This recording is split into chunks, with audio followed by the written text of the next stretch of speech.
उधर कॉरिडोर में खड़ी अवंतिका शिवाय का ये रूप देखकर घबरा गई और उसने अपनी आंखें बंद कर ली। उन बॉडीगार्ड्स की चीखों से पूरा कॉरिडोर गूंज उठा था। कुछ सेकंड्स के बाद जब आवाज थमी तो अवंतिका ने अपनी आंखें खोल ली। सामने जो नजारा था उसे देखकर उसका मुंह खुला का खुला रह गया। शिवाय की शर्ट खून से लथपथ तो थी, लेकिन उसके शरीर पर एक भी घाव नहीं था। शिवाय ने अपने हाथ से चाकू फेंका और फिर अवंतिका की तरफ देखकर मुस्कुराने लगा। शिवाय को सही सलामत देखकर अवंतिका की जान में भी जान आ गई थी। शिवाय ने अपने हाथ में लगा खून अपनी पैंट पर पोंछा और फिर अवंतिका के बालों को ठीक करते हुए बोला था ना 5 मिनट। यह बात सुनकर अवंतिका भी मुस्कुरा दी।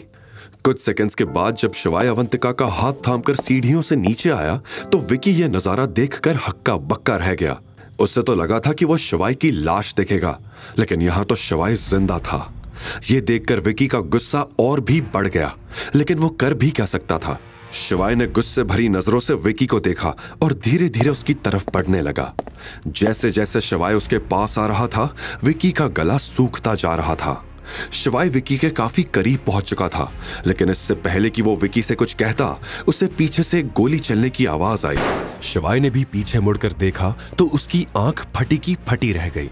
किसी ने अवंतिका के सर पर गन लगा रखी थी। ये और कोई नहीं बल्कि हेडशॉट था। फिर हेडशॉट शिवाय के ऊपर हंसने लगा।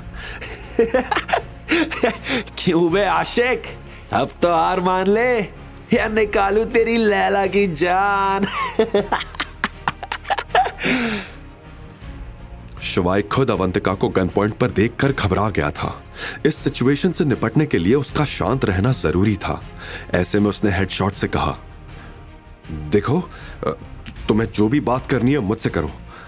बात किससे करनी है? मैं तो यहाँ काम निपटाने आया हूं। वैसे तो सुपारी तेरे नाम की मिली थी, लेकिन तू हाथ नहीं आ रहा था तो दीदी को धरना पड़ा। शिवाय को समझ नहीं आ रहा था कि उसे मारने की सुपारी कौन दे सकता है। इससे पहले कि शिवाय कुछ कहता, विकी उछलते हुए बोला, अब क्या हुआ? निकल गया सारा दम। उधर हेडशॉट भी बंदूक लोड करते हुए बोला, बेटा तुझे सच बता रहा हूं, अगर हमारे मेजर नहीं आ रहे होते ना तो मां कसम यहीं पर गाड़ देता तुझे। शिवाय हेडशॉट की यह बात सुनकर अचानक से शांत हो गया। उसे हंसी आ गई। मेजर? तुम्हारे मेजर की मेरे सामने कोई औकात नहीं है। शिवाय की यह बात हेडशॉट को पसंद नहीं आई थी। असल में हेडशॉट जिस मेजर के बारे में बात कर रहा था वो और कोई नहीं बल्कि शिवाय ही था।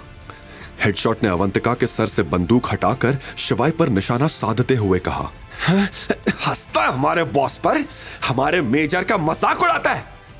हेडशॉट का गुस्सा देखकर तुरंत विकी उसके पास आया और बोला, इसे अभी मत मारना, मैं चाहता हूं कि ये मेरे पैरों में गिरकर माफी मांगे।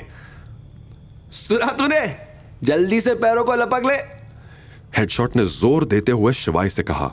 शिवाय ने एक गहरी सांस ली और बोला, जो करना है कर, पर मैं माफी नहीं मांगूंगा। अबे माफी तो तेरे बाप को भी मांगनी पड़ेगी। और यह कहते हुए हेडशॉट ने बंदूक दोबारा अवंतिका के सर पर लगा दी। यह देखकर अवंतिका भी घबरा गई, लेकिन अब शिवाय के चेहरे पर कोई डर नहीं दिख रहा था। शिवाय जाके सोफा पर बैठ गया। अवंतिका भी कुछ समझ नहीं पा रही थी। 3 तक गिनूंगा, अगर तू मुझे विक्की के पैरों में नहीं दिखा तो इसका आज चैप्टर क्लोज। यह सुनते ही अवंतिका ने अपनी आंखें बंद कर ली। हे महाकाल, बचा लो। लेकिन शिवाय के चेहरे पर एकदम शांत भाव थे। हेडशॉट को घूरते घूरते शिवाय ने अपनी जेब से सिगरेट का पैकेट निकाला। उसने पैकेट में से एक सिगरेट खींचकर बाहर निकाली, होठों के बीच फंसाई, फिर बिना परवाह के पैकेट को टेबल पर उछाल दिया। फिर उसने अपनी जेब में हाथ डाला और धीरे से एक लाइटर निकाला। उसकी उंगलियां मेटल के ठंडे एहसास पर ठहरी और एक हल्की सी मुस्कान उसके चेहरे पर आई, जैसे ये लाइटर उसके कई दफन राजों का गवाह रहा हो। अचानक ही अवंतिका को यह महसूस हुआ कि उसके सर पर लगी बंदूक अब हिलने लगी थी। अवंतिका ने जब आंखें खोलकर देखा तो उसे पता चला कि हेडशॉट के हाथ कांप रहे थे। सिर्फ हाथ ही नहीं बल्कि उसका पूरा शरीर ही कांपने लगा था। सर से पसीना टपकने लगा था, सांसें लंबी हो चुकी थी। अवंतिका ये देखकर कंफ्यूज्ड हो गई थी कि जो इंसान अभी तक उसे मारने के लिए तैनात था वो एकदम से भीगी बिल्ली क्यों बन गया था। जैसे ही हेडशॉट के हाथ से बंदूक नीचे गिरी, विकी की नजर हेडशॉट पे गई। विकी ये समझ नहीं पा रहा था कि हेडशॉट को आखिर हुआ क्या था। देखते ही देखते हेडशॉट घुटनों के बल जमीन पे गिर चुका था। उसकी हालत अधमरे इंसान की तरह लगने लगी थी। अब देखते ही देखते खेल की बाजी बदल चुकी थी। क्या शिवाय की असलियत सबके सामने आ जाएगी? क्या अवंतिका को पता चलेगा कि शिवाय ही उसका 12 साल पुराना प्यार था?